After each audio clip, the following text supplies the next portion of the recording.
Yeehaw! Connor, you just had an opportunity to bullfight for the Arizona Ridge Riders, right? Yeah, they had like some kickoff party deal going on. Dang, I bet that was sick, dude. Yeah, it was pretty Awesome. neat. I'm jealous. Minus the weather, it was pretty hot out there. Other than that, being in Buckeye, it's kind of it was 110 or 105 degrees and it was like 8 o'clock at night. And my lady was crying that it was hot, and I was like, I have to run around and save people for the next 2 hours. I was like, shit. How did it differ from the typical stuff you do? It was kind of really the same. I mean, all bull riding's the same, but they had the Ridge Riders there, but they kind of kept them separate from us, and they had some extra fireworks and a little other grand entries and stuff for them. But other than that, it was pretty much. The Mo guy was there. Oh, Mo brings plenty. He's awesome. And for being as cool as he is, he wanted a picture with me, and I was like wanting my lady to take a picture with them, and everything else. He goes, no, I want a picture with you, and he posted on his Instagram. He goes, I'm so thankful for these guys, and being able to be like around that guy, yes. Oh my gosh! For him to literally say, one I of want a the- picture of you. Have you? I haven't watched much of it, but in some of the parts I have of Yellowstone, he's a freaking superstar. Like Mo Brings Plenty is like a superstar. Yeah, they say he. Well, I mean, he's got his following's outrageous. I've met him. He's a great guy. But like, that's so cool. One is like, cool you know too what I mean? because he's a Native American and he brings a lot more awareness to all the native bull riders. Because just as many bull riders there's just as many on the res that don't get noticed or recognized because they don't have the same kind of outreach that we get. But you go to some of those res bull ridings and it's a different level. Yeah, on the res it's crazy. I mean, I grew up on the res riding around there, and like I wouldn't say that. No, I will. That's part of the reason who I am today is because of going to all those res bull ridings as a kid. Like I'd go there when I was younger, and when we'd ride these steers, they didn't tip them, and we'd go over there, and they may have been a little racist to us and didn't really want us to win. But we were the Mortensen brothers. They weren't going to buck us off of anything. And we would show up and I would enter the steer riding.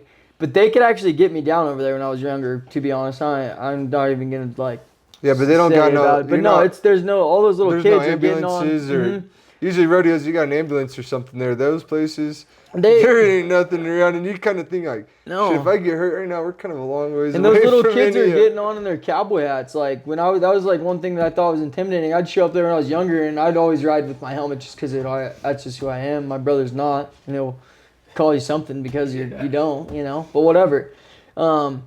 I ride in a helmet, and all those little Indian Navajo kids would be riding in a cowboy hat when I was younger, and I'd just be like, dang, and they'd be sticking it all over these jucking and jiving steers, you know. And it's just like they're just built different. But going in to their bull ridings now, it's just a lot more fun. Stuff's still sketchy, but I mean, like, geez, if you go to a bull riding on the East Coast, it's probably pretty sketchy too. Connor, you should tell him the story when you were on the res.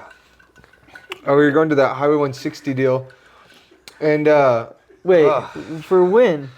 it was me, JC, and Avery, and JC was judging, and Avery was riding, and we get going. But when you get up to Tuba City, the time changes like an hour or so, and we didn't know, so we thought we were gonna be 2 hours early.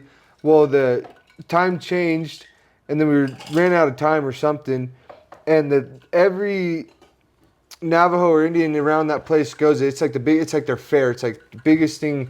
Oh, it's the Highway 160 bull And ride. I get out, or It's we're huge. waiting in line, and JC's neighbor like, dude, you're not gonna make like the start of the bull ride, because I had to be there for like the beginning. Like, you better get out and start walking.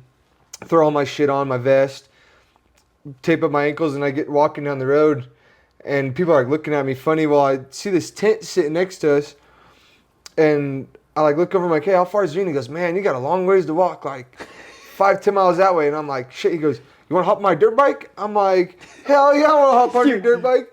He freaking goes and fires this thing up. He's like, oh shit, we need some gas in it. Pour some gas in it. And then I like get on it, and I fly by JC and them, and they're like sticking out the window recording me. Yeah, the videos went viral of And him then, riding on the back of this I dirt like bike drive on the past res. it, and like everybody's turning to go into like the fair, and this guy just keeps driving right past the fair, up over this big old hill, and the sun's setting, and it's dark, and it's getting cold.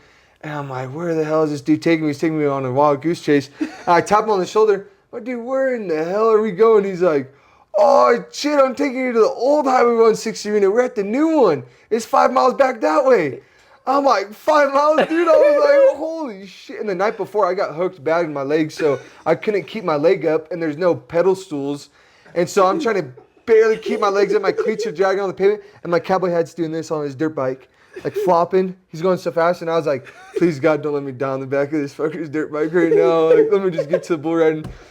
And we finally get there, we pull in, and I hear them announce over the big speakers, everybody welcome J.C. Mortensen and Avery Mullins to the arena. And I'm like, they beat me to the bull riding.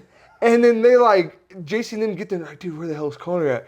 And this dude pulled me up right on his dirt bike right to the front, to the entrance. I literally pull up on this dude, jump off, jump right into the arena, and just go straight to fighting bulls. And Crazy like, shit ever. And then they had me, and Jason said, dude, where the hell did you go? I'm like, dude, this dude took me on a wild goose chase. And they ended up having me interview for the deal and tell everybody how I got there. And I've never had any PR train deal before, so I'm just cussing on the microphone. You don't fucking believe it. I'm fucking went on a wild goose chase, and they're trying to pull the microphone out of my hand, and I'm grabbing it, and then telling them exactly what happened. and then I'm walking through after the bull ride, and all these little Indian kids are like, "You crazy white boy," and like give me knuckles, and like, "You're crazy." And next thing you know, I go on their Facebook, and they shared it, and it went viral everywhere. And then the girls like, "That was my uncle, blah blah's shop." That was my Uncle Chester. Yeah, he's the one that gave me a ride. It's a real true story. And they had like a video of me. He It was walks. crazy. The cowboy walks. It's a true story. And no, the dude asked me, "You're not scared? You're a white guy get on some random Indian dude's dirt bike in the middle of the res?" I was like, "Well, I'm a cowboy first, and we had to make it to the rodeo one way or another." And then they're like, well, and the crowd went wild and shit. It was a pretty cool deal, but there's a lot of fun there. But there is some ranked bull riding that goes on. I won the there. Highway 160 one time. That was a good bull ride. Cool story, man. Yeah, it was pretty cool though, because they're like for being out there. But when you're out there and you're a cowboy, everybody's you don't look It's at like anybody different. It's a wild show though. Like the Highway 160, like the Grangers do a great job. Hats off to those guys because they come bring bulls to our events, and if they see this, which they probably will, they're great guys. Justin Granger, Teddy Granger, and Lane Granger. All of the Grangers. Those are the main Grangers Cordell. though. Cordell's a hell of a guy too. Yeah, he's a main Granger too.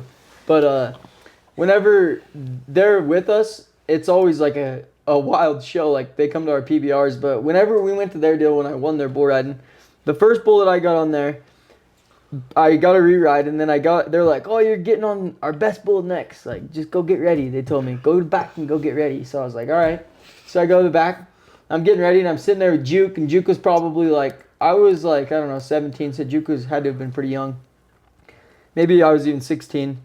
Then they load this bull, and he's a big black bull, and I put my rope on him. I'm standing there, and there's this huge white bull in front of him. He's about to break out, and I'm like, I grab Juke a little closer to me, and I'm like, he's going to break out of that freaking chute gate right there. And this bull busts through the alleyway and breaks free, and it's running around, right? And this just is right 10 feet away from me. So I grab Juke, and I run him up to the announcer stand. This is the craziest thing ever. I have my chaps and boot. I have everything on. And I look around. These Indians are going, ah, whoa, whoa, whoa. They're just hooping and hollering. They all get on horses. This happens in 30 seconds. They get on horses. Then they proceed to chase this bull down that's in the parking lot. And these Indians make a barricade that are there. These are spectators, mind you. These aren't people that are in the rodeo. They hoop and holler, and they said something where the Indians made a barricade so where the bull went to them and turned around. They didn't even have to rope the bull. There was like 12 Indians horseback within 2 minutes. It was 2 minutes go by, and they get this bull back in, and the bull, yeah, and they say like what happens at the Highway 160 stays at the Highway 160. Even that damn bull, they were like all pissed off, and that was just they're crazy. Those Indians are nuts. It's always a fun experience though, isn't it?